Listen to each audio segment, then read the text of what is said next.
Hello viewers and welcome to Newsroom TV. I am Makanaka Masinyama and today I have Nigel Maritinyu.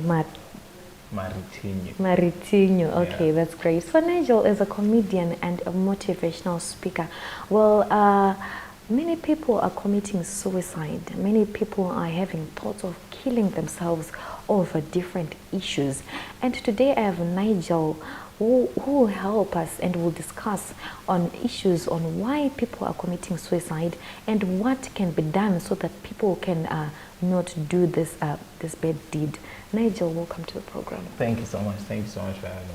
All right. So our viewers want to know, who is Nigel and what does Nigel do? Okay. My name is Nigel Maritinyu. I'm a comedian. I'm an inspirational speaker. Some call it motivational speaking. Basically, I'm a content creator. I create content for my online platforms, YouTube, Facebook, Instagram. So basically, I use these platforms to create content for entertainment and inspiration. So I do comedy skits and create inspirational videos, which I've been doing since 2017. So it's been about 2 years now. Yeah, basically that's me. Professionally, I studied electronic engineering, but I have a passion for arts and media, so that's why I'm doing what I'm doing. So yes, basically that's me. Okay, Nigel, I've seen most of your videos on your YouTube channel, yeah. And you have been giving motivating messages to people now and again, yeah. And most of your messages you derive them maybe from even the Bible, the scriptures, yeah. And I understand that to our viewers this discussion is going to help one or two people. We want to talk about suicide. Okay. I understand that last month or 2 months back there was a pastor who threw himself from the 3rd floor at Julius Nyerere Parkade, and there were so many issues around that incident which happened. Some people said it was due to marital problems, some people they were saying that it was financial problems and the likes. And a few weeks later an 18-year-old boy also went on the same spot and threw himself and he died. And issues to do around this boy were that he was saying that my mom is giving me so much pressure, I'm going to school, my mom is working so hard, this country is very difficult, and he was thinking a lot. So this information came after he died through his friends. And there are so many cases, people are burning themselves, so many cases. So maybe probably you can share with us why do you think that, what do you think that people are thinking that killing themselves is the better way? Okay, I think there are a lot of issues or a lot of factors that contribute to suicide. First and foremost, I think African societies, especially Zimbabwean societies, have not really done much to address issues to do with mental health. Only until recently, when people started becoming more and more aware of it. In the past, if you are someone who is young, if you are in your teens or in your youth, if you tell your parents that you are stressed or something is stressing you, you would often not be taken seriously, because they would say, what would stress a young child like you? What's there to stress about? Yeah, parents often say, exactly. So because of that, generally people have never been forthcoming when they are having mental issues, when they have anxiety, when they have stress and stuff like that. So generally, first of all, that war that has been created around things to do with mental health has made it very difficult for people to come out in the open, which is why some people would think that suicide is an option. And also, obviously, the economic pressures have contributed a lot, because usually when someone is occupied with a lot to do, either you are working or you are studying or you are being progressive in your life, usually negative thoughts do not have such a grip over you. But when nothing is going on well for you, if you lack the proper guidance, if you lack the best assistance or the right kind of influence, you are very likely to entertain thoughts of ending your life. And the other thing is, generally the way the world is going, not only in Zimbabwe, but generally world over, maybe because of technology, because of so much that people are trying to achieve in so little time, societies have become a bit disconnected. Families are disjointed. We hardly have social time like we used to have, maybe 10, 15 years back, where people would sit down and talk about issues, and people would sit down and discuss things as a family or just have a good time. People are always on their phones, or people are away working, and maybe the father is not there, the mom is not there. So because of all these issues, it has caused people to take matters into their own hands to try and deal with things, whether it's a financial issue, it's an emotional issue, psychological, social. People are trying to deal with things on their own, so sometimes it becomes really overwhelming, and people just find maybe suicide being the only way out. So I think those factors I've listed, together with a whole lot of other things, have contributed to where we are right now. All right. So you are talking of factors that can contribute to one then committing suicide. Now I want to look at different segments. We have got the youth, we've got the adults. They are, these two groups, they are faced with the different pressures. Yeah. Let's start with the youths. People are dating. They have relationships, and in relationships there can be problems, which comes in relationships, and there are people in relationships who are facing so much pressure, and then they think that killing themselves or committing suicide is the better way out. What do you have in today's world? What do you have to say about that? Okay, I think primarily what we have to look at is before we try and analyze the problem, it is always wise to try and look at the foundation of the problem, or the root of the problem. So you will find that a lot of relationships nowadays, I'm not trying to be stereotypical and just say all the relationships are meaningless, but a lot of relationships that are happening in our youth,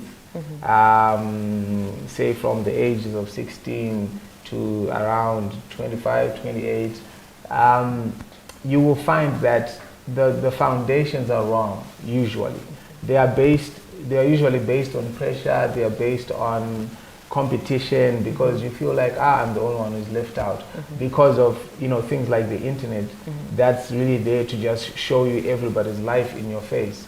So you're always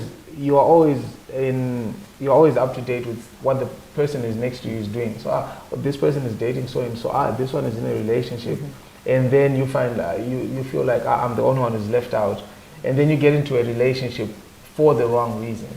I'm just citing one of the things that lead to shaky relationships and stuff like that. And then when these things go wrong, so like I said earlier on, that we have a very weak social structure nowadays. We have very cosmetic relationships that are only on the surface.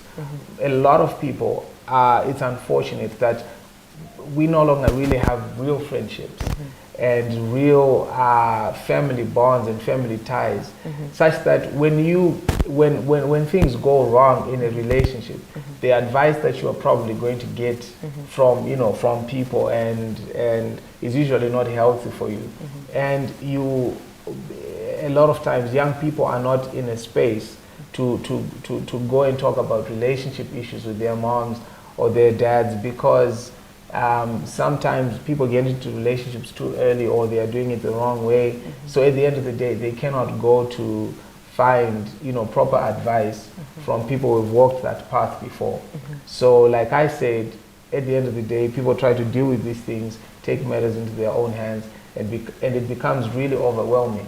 And it's usually one young person to another who's telling you that, no, you must get this other boyfriend, or try to keep up and stuff like that. So it's really the blind leading the blind.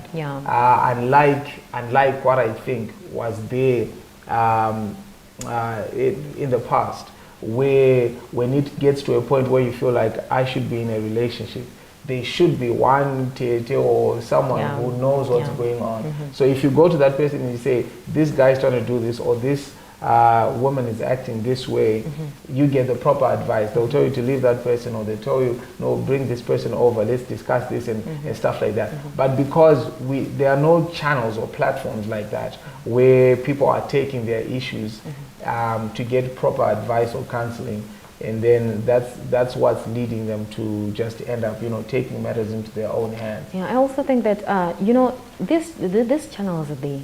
Yeah. Our tetes are there, our seguros are there, even the church, Kuma youth, but youth are not participating, or they're running away. I don't know for what reason. Well, yes, you're right. You see, the challenge is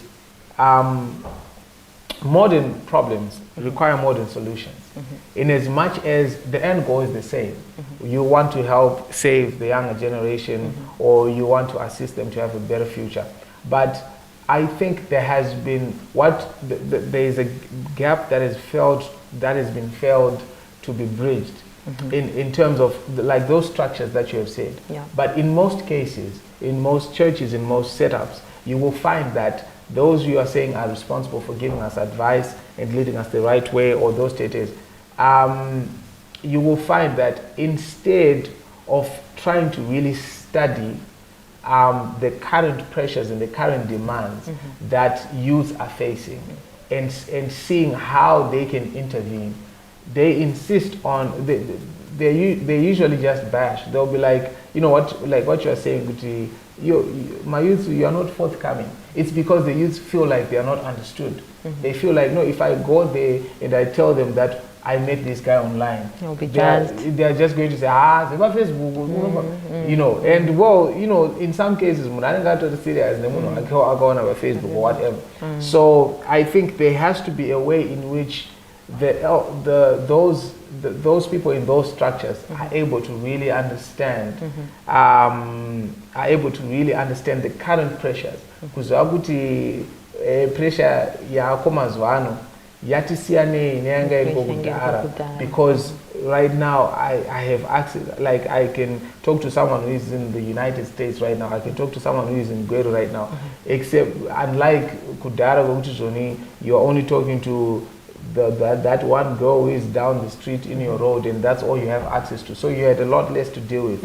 So if those people who are in these structures are really able to appreciate and acknowledge that the pressures have sort of evolved to some extent, and then that's how they can develop ways that are relevant to help this current generation. Indeed.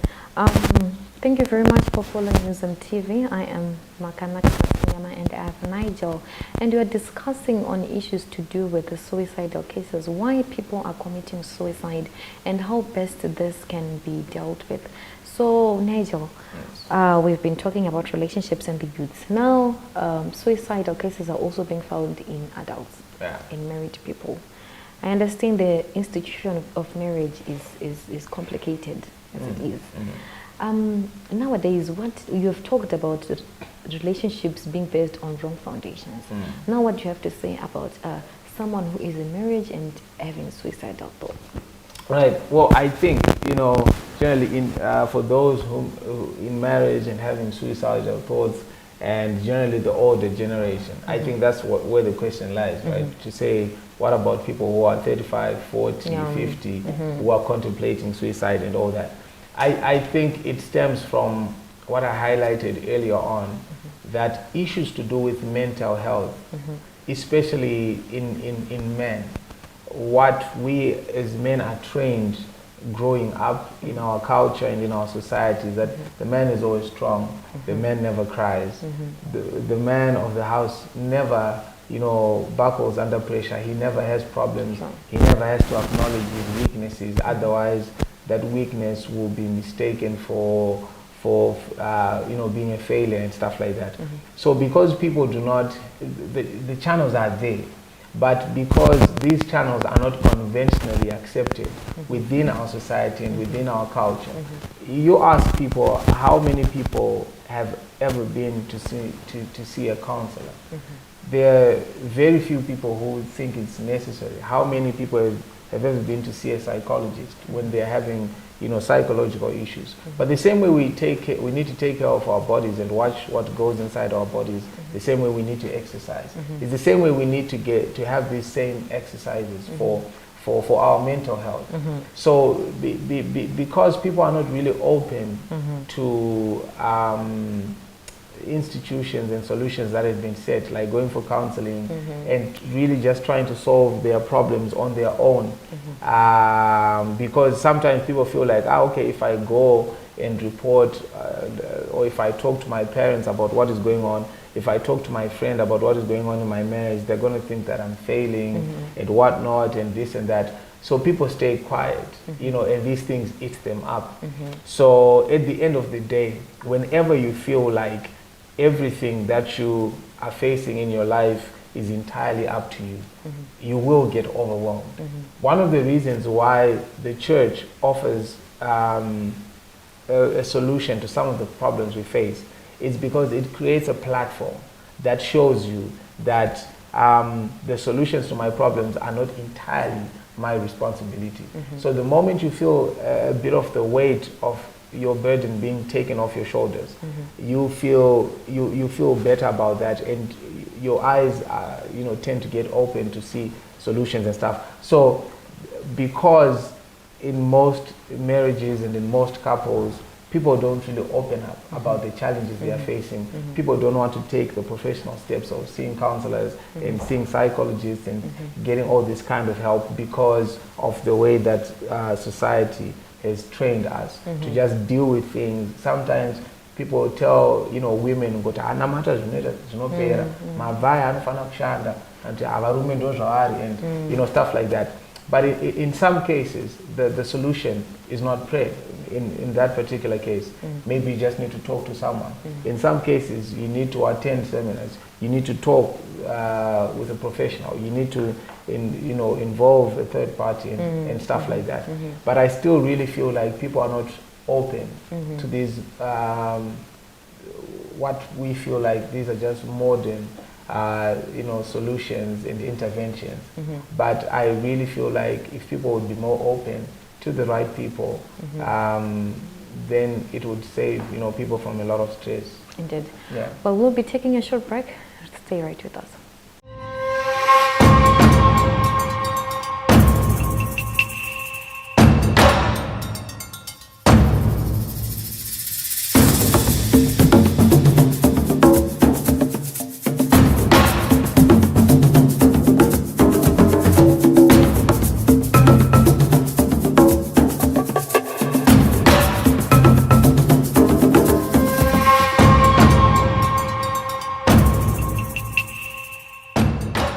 Welcome back to the program. I am Makanaka and I've got Nigel. We're discussing on issues to do with suicidal cases. So Nigel, as we continue the discussion, now we can talk about how best can this suicidal cases can be dealt with. I understand you do skits and as well as motivational speaking. Yeah. So in your industry, what do you think, how best people can be assisted through entertainment, what you do, and through other platforms, so that this message of suicidal cases, so that people cannot do that? All right. Well, generally my approach to the work that I do, creating the skits and inspirational videos, my drive is always to show the lighter side of life. Like when we do the skits, sometimes it's comedy. There may be no particular lesson to be derived from the video, but like they say, laughter is the best medicine. So sometimes when people just laugh, they get relief from their stress, they get relief from their problems, they get relief from whatever they'll be going through. So it just helps people see life in a different perspective, in a different view. If you're having something that was going on, in your day that was going wrong, and you watch something and it just makes you laugh, it refreshes your perspective on the day. And then with the inspirational messages, my drive is to create something that gives hope. Listening to a message does not necessarily instantly fix your life. Like you watch my message talking about you're meant to be great or whatever, it doesn't necessarily instantly pay the rent that's supposed to be paid. It doesn't instantly fix your marriage, but it gives you a perspective of hope. It just tells you that, okay, things may be hard today, but tomorrow might be better. Because what people just generally need in life is hope. When you see someone getting to a point where they've killed themselves, the person dies, but the first thing that would have died is hope. So when hope dies, that's when the person then dies. So what we are trying to do is to keep hope alive, because that's what keeps a person alive. So that's just the goal with all the work that I'm doing. It's to try and entertain and also inspire, and just to make people feel like tomorrow might just be better for me. So if someone just holds on and says, okay, I wanted to end my life. Well, personally, for me, when I talk about issues to do with mental health and stress and anxiety, I'm not talking about stuff that I've read on the internet or things that I've just read in books, but things that I've personally experienced. Sure. I know what it feels like to feel like life is not worth living. I've been there a couple of times when I just couldn't get myself to really, just end my life. But I really felt like, you know what, dying is better. Because in that particular moment, the pressures of life are there to convince you that there is nothing worth living for. So what personally helped me is having a good network of people around. Sometimes I just look at people in how they choose friends and establish relationships, and I feel sorry for them. One of the things I'm mostly grateful for in my life is having a good support system. I have really supportive friends, people who can be there for you, people who really want to know what's going on with your life, and who stand by you. So that's one of the things that I would advise people to do. It's better for you to have 5 friends, but actual friends that you can count on, than to have your phone book full of 100 people that you cannot call any single one of them when you are in any kind of trouble, whether it's financial, whether it's just mental pressure, whether it's psychological, whether it's emotional or spiritual. But just having the assurance that I have people that I can confide in, people that I can consult, people who can say, you know what, I don't really have a solution to the problem you're facing, but I'm going to be there for you. Sure. Yeah. So when you say you want to do a certain act, you say that probably you don't do it for the sake of people, just to laugh. Yeah. So do you think of such detrimental issues like what we're discussing now? Definitely. Okay. Yes, definitely. It's always at the back of my mind when I'm doing what I'm doing. So sometimes, even if it's something as simple as a post, just typing something on Facebook or on Twitter, before I do it, I carry the awareness and the consciousness that what I'm writing right now may come into contact with somebody who is going through a very difficult time in their lives. So I always try to make it as impactful and as meaningful as possible. So yes, I do always carry the consciousness that, and even from the comments, you sometimes just read the comments, people are like, you really make my day, even when my day was going the other way, you always give me a fresh perspective. And that alone, it really, it always realigns my focus when I'm doing my work. I get to understand that, okay, these may be jokes, but they actually mean a whole lot more to somebody. Sure. And I also do understand you also... Yes. They also have their own thinking and their own way of understanding. Yeah. So as comedians, when you come to push for a certain goal, do you also think of these things? Yes, you do. You make people laugh, and these kids are very nice. And as comedians, do you also think and issues to do with helping the society, detrimental issues affecting the society? Yes, definitely. We do, because there gets to a point. Sometimes when you start doing the work that we do, all you're interested in is just sharing your talent and creating whatever you want. But then sometimes you see how much you've grown and you see how much influence your work has. So when we look at that, we'll be like, okay, so how can we make the most out of the influence we have? And like recently, we worked on a series which we just started out of just pure fun. It was just enjoyment. Where there was a scenario where this boy is impregnated this girl and whatnot and whatnot. But we saw how much, how much people liked it. Like in only a few days, it was over 100,000 views on all our platforms. Wow. So we were like, okay, I think we need to do a part 2 of this thing. Sure. But we can also address the issue of domestic violence, the issue of abuse. So it's always in our minds to say, how can we be both funny and meaningful at the same time? Sure. So yeah, we always carry that consciousness of just trying to make the society better in whatever we do. In whatever we do. Yeah. That's great. Well, as we round up this program, probably just one word or you would like to give someone who is having suicidal thoughts right now.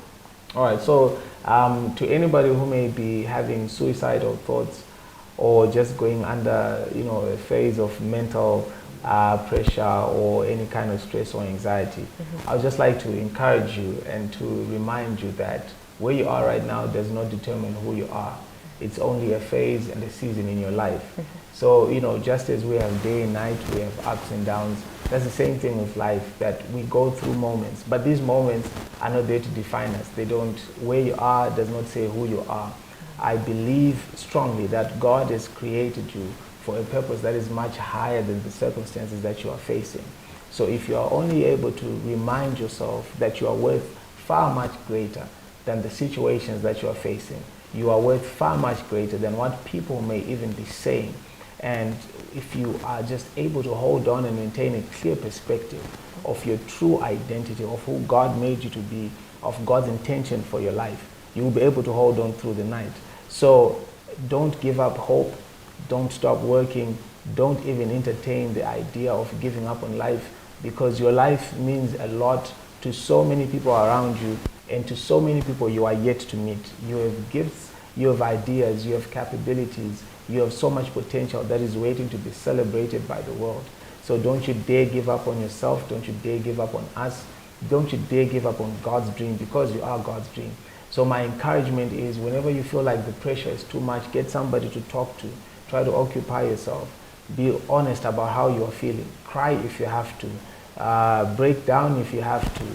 But as long as you have to keep moving, and as long as you make a vow and a promise to yourself that you're not going to give up on life, because life has a lot in store for you. So don't you give up, because God loves you. Thank you very much, Nigel. That was quite powerful.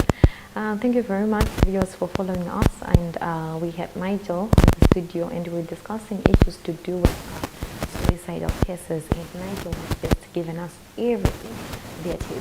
So do follow us on our Facebook page, on our YouTube, and on our website, which is www.newzimbabwe.com. And Nigel, thank you very much for giving us your time. Thank you so much, Makana. All right. So as of now, we say bye-bye.